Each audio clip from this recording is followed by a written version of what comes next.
Well, hey everybody. This is Mark, the prepper guy, and I'm still a prepper guy, but I am closing down my website, prepperguy.com. And I kind of just wanted to say thank you all for the many years of hanging in there, listening to my podcast, watching my videos, and everything. I'm going to continue to make videos, but they'll be more on the DIY front and not so much politics anymore. I might save that for some podcasting, but I'm not really sure. I'm not smart enough to move the needle. And I've noticed over the years that people that actually did move the needle, like Tucker Carlson, gets fired and gets threatened, and his emails were um, rummaged through by the CIA, I think, or the FBI, maybe both. And then, obviously Alex Jones. So when you become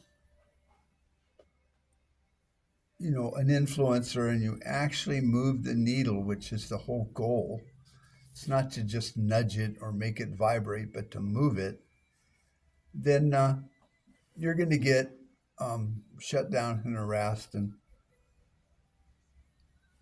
I'm just kind of too old for that stuff anymore. And I don't really see it as my duty anymore to worry about all of that stuff. And honestly, I've kind of gotten tired of trying to talk to people, about nutrition, because then they just tell me I'm not a doctor. Talk to them about politics, and they go, "Well, what do you know?" And if you cared so much, why don't you run for office? Which is not the way to fix the government. Trust me. And and prepping. I think I've said everything that needs to be said on prepping. And my argument from the beginning was that if there is a shit hit the fan moment or a collapse, it will be caused by politicians. And that's what we're seeing now. And so hopefully enough of you have seen the writing on the wall to say that to yourselves, we need to get prepared. And so I can take care of those that I love and care about. You don't have to be crazy and have 10 years supply of food and a bunker and guns and a team of special forces people. You just need to have what you're going to need to get through some really tough times. And those tough times might go on, 2, 3 weeks, which we've all, learned in the past, whether it's hurricanes or severe weather problems, to weeks or months, like what we got to experience with COVID and toilet paper shortages and layoffs and rent and mortgage relief.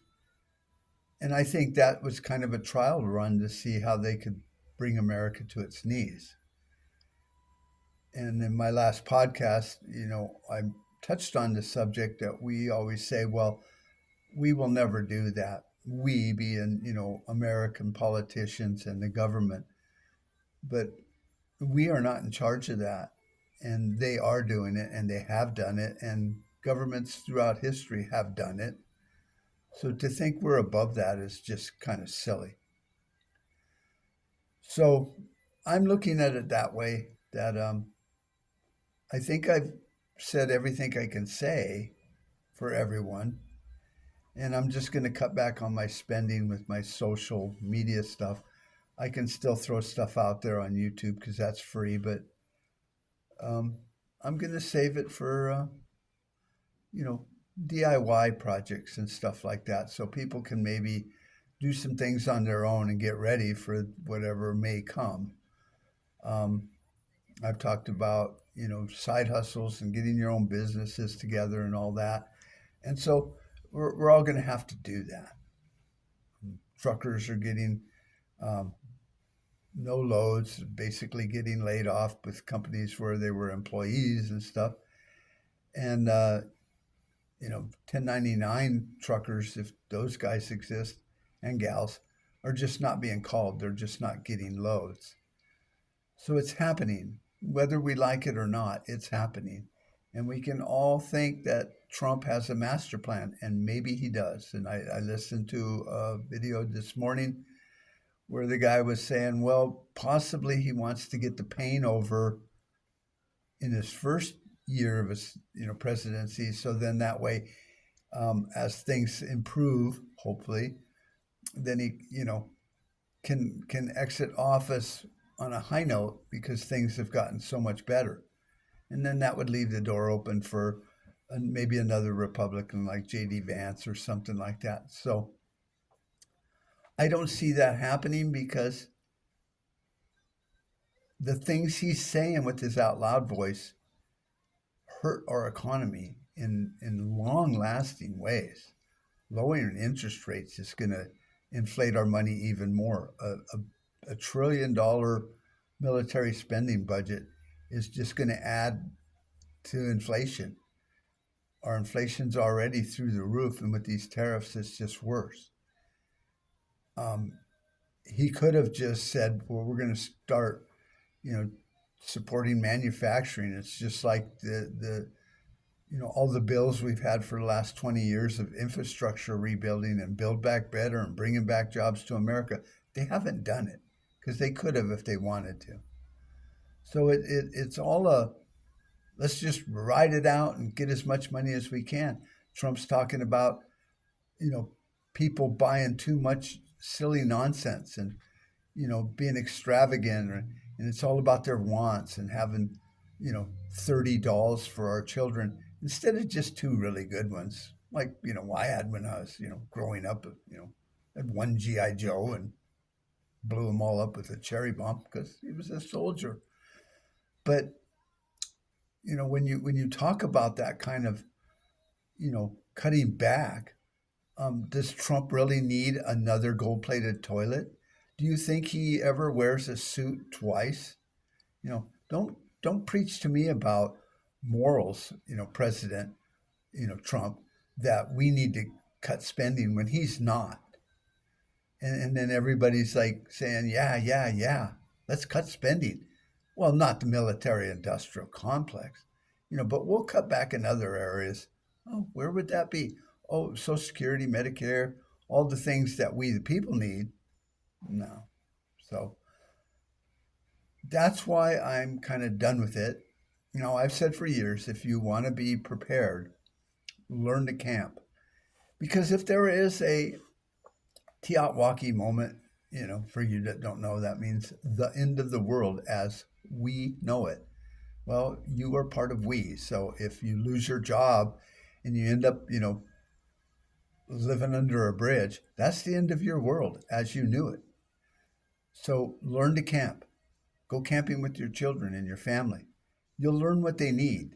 You can make a list, and you'll while you still can buy some nice camping equipment, because camping and the the end of the world shit hit the fan where you got to bug out is just semantics. You're still out in the wild, hoping you don't freeze to death, starve to death, and die. The same as if you're camping, and your car breaks down. So learn to do that. That's always been my advice as a minimalist prepper, and that's still my advice. Learn to camp. It's the best thing you can do. Don't be an asshole parent. Don't be that dad that just yells at his kids because they can't figure out how to light a fire. You won't teach them anything, and they'll grow up to be useless. So be a teacher. Be a good father. Be your own family's scoutmaster back when the scouts were actually meaningful. And just that's all you got is your family. And if things get really bad, which I see happening, but I'm a doomsday kind of guy.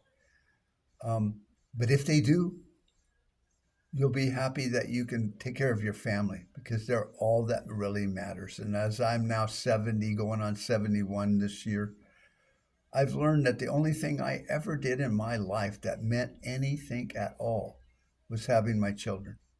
That's it.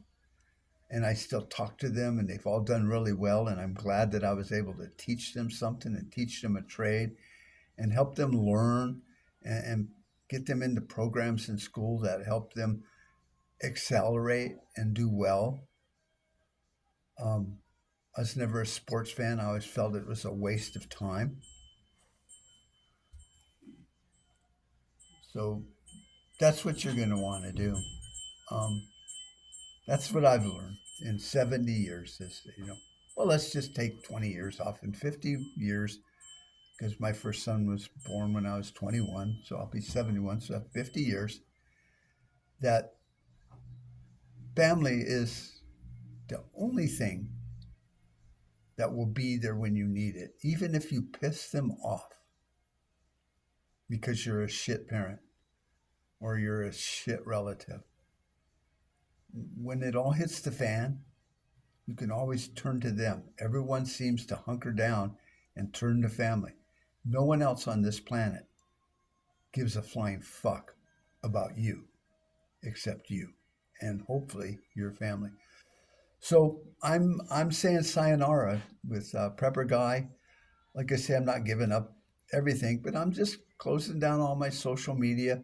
If I can save, maybe $100 a month, I'll spend it on tools because that's what I really like. And I'll continue to, freeze dry food and stuff like that. And maybe try to think of something I can do that if I end up being right and things get really bad in my small town, which most people are living paycheck to paycheck in my small town, I need to be ready for that. And I need to be a way to deflect the damage that could come to me and my family because I do live in the city limits. And I don't trust most of my neighbors as far as I can throw my truck. So maybe if I'm prepared for that in a way, then at least, they don't come after me. Everyone thinks I'm well off, but I'm not. I just do like everyone else. I spend every penny I have on building things for me and my family and my wife. So I have a nice house because over 21 years I made it nice, built it nice, saved many money and scrimped and saved. So a lot of people in my nearby neighborhood know that I'm not rich, don't have really a lot of money laying around or anything, but maybe I can help them when they really need it. So that's the charity side of me. I got a big open air barn. I could set up some tables and barbecue and maybe make a place where people could get together and at least drink coffee because I got lots of coffee and hang out and discuss a plan. That's how I'm going to keep the bad wolves away from my door because I assume when people start starving, they're not very happy. So I think that's my 10 years in a nutshell, how I feel about prepping and survival and politics and the economy. So, as Christ once said, he that has ears, let them hear. He that has eyes, let them see. You need to read the writing on the walls, and that's being prepared. And if nothing bad happens, great, awesome, wonderful. We can all continue to live our lives fat and happy. But if it does go sideways, I want you all to be ready for that. So that's it. Farewell to all. Um, I've tried to shut down things on Facebook, but they just don't go away. They're kind of like AIDS, or herpes or whatever. Just it never goes away. So you can always reach out to me there. You can go to DIY Prepper Guy channel or just Prepper Guy at YouTube, and watch some of my videos on things. And you can always leave a comment, even if it doesn't have dick to do with anything um, regarding you know the video. It's like, hey, missed your podcast, whatever. So I'm reachable and always willing to give advice to any of my friends. But I just got other things to do now, and so do you really. So if you're not a ginormous influencer and and you've come to the conclusion that you can't change anyone's mind on Facebook or social media, just withdraw and take care of your family. That's my words of wisdom. It's all I got. It's all I ever had. You guys take care of yourself. I love you. I'll miss you. Bye bye.